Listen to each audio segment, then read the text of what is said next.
Programang ito ay rated SPG. Striktong patnubay at gabay ng magulang ang kailangan. Maaaring may masiselang tema, lengguwahe, karahasan, sexual, horror o droga na hindi angkop sa mga bata.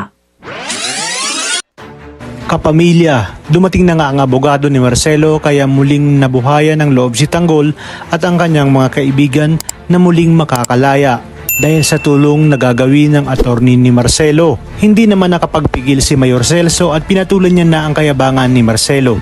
Ayon sa kanya, ginagamit at pinapaasa lang ni Marcelo si Tanggol at ang kanyang mga kaibigan.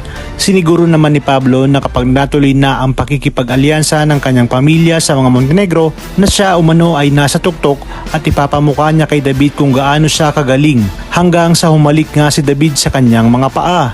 Sa koreksyonal naman ay nagulat ang lahat dahil sa masarap na pagkaing ipinadala ni Marcelo. Nagawa pa nitong magyabang na i-enjoy na umano nila ang pagkain dahil baka bukas umano ay makalaya na sila. At ang mga dapat nating abangan ngayong Miyerkules, sinabi ni Tanggol kay Enteng na hindi dapat malaman ni Chief Espinas na kinausap na sila ng abogado ni Marcelo dahil sigurado umanong gagawin ni Chief Espinas ang lahat upang pigilan sila.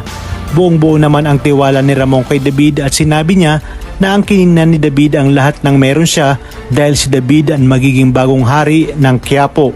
Kinabukasan ay ikinuwento ito ni David kay Olga at tinanong niya si Olga kung naiinggit ba ito sa kanya. Kung kaya't sinabi ni Olga na sa oras na malaman ni Ramon ang pagpapanggap ni David ay mawawala lahat ng kahariang inaasam-asam nito.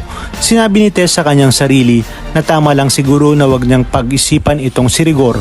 Ngunit sa kalagitnaan ng gabi ay mababasa ni Marites ang text ni Lena kung saan sinabi ni Lena na sana'y makapunta umano si Rigor sa bahay niya bukas dahil baka hindi na sila magpang-abot sa presinto.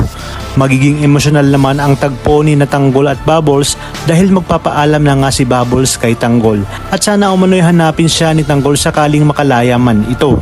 Talagang kapanapanabig ang mga tagpo sa teleseryeng ito. Kaya naman sabay-sabay natin itong pakaabangan. At kung bago ka pa lamang sa akin channel, ay sana'y huwag kalimutang mag-like at subscribe. Pindutin ang notification bell para updated kayo palagi. Maraming salamat sa inyong panonood at hanggang sa muli, kapamilya.